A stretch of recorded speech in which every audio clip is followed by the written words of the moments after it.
Last night during DMC, I said that neither the temples eternal, nor the nature, nor fate, nor accident, nor the quinquelemental factors are the causal matrix, and as such they cannot be accepted as the object of ideation.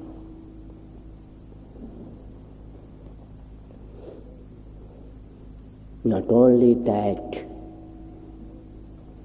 they are not perfect in themselves, but even if these entities come in tactual proximity to one another,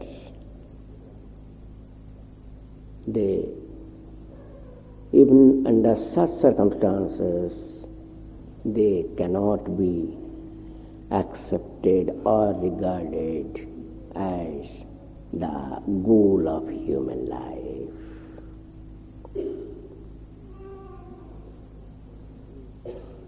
You see, if the temples eternal comes in very close proximity to nature, even then we get nothing concrete, nothing adorable. And as you know, nature functions within the scope of tempo eternal.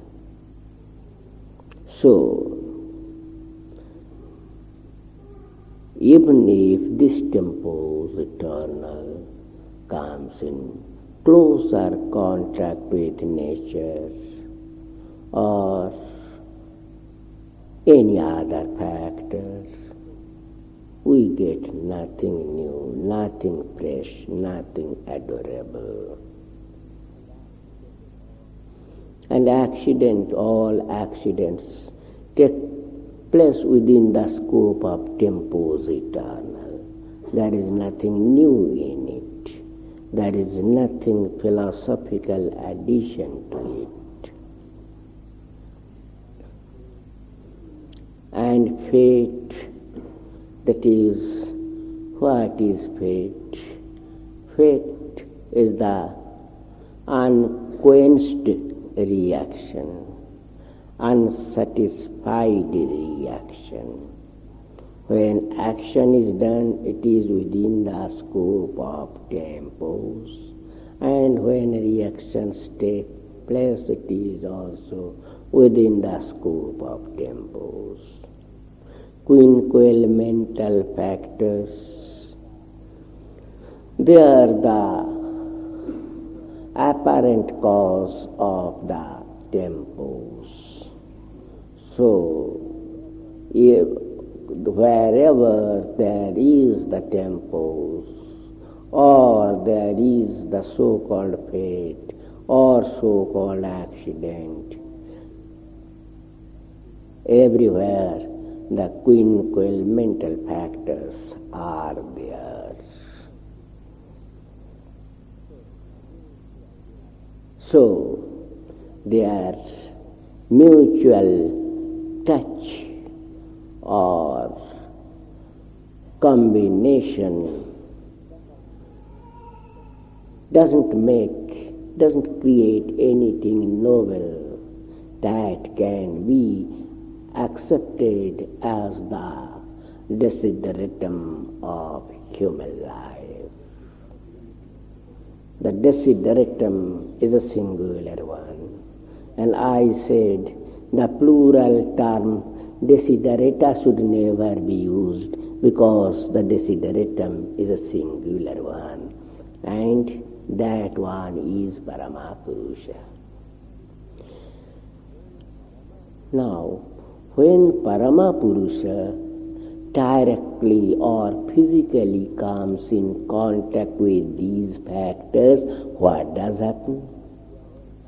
Parama Purus'a is beyond the periphery of the tempos. But when he comes in contact or comes within the jurisdiction of tempos, what does happen? Do we get something new then? Parama Purus'a is beyond the periphery of temporal and spatial and personal boundaries. But when he comes within their jurisdictions, what does happen or what may happen? Under such circumstances, we say Parama Purus'a has become Taraka Brahma. Under such circumstances, he comes here on a particular date, leaves this earth also on a particular date. He takes birth of his quinquelemental body, death of his quinquelemental body. This we find. And as you know, as the hub of the universe, he is an impersonal entity. But when he comes within the jurisdiction of these relative factors, temporal, spatial and personal, he doesn't remain, he does no longer remain an impersonal entity. He becomes something personal, something closer, something closely related. And that is our Taraka Brahma. Now, why does he come in contact with quinquelemental factors?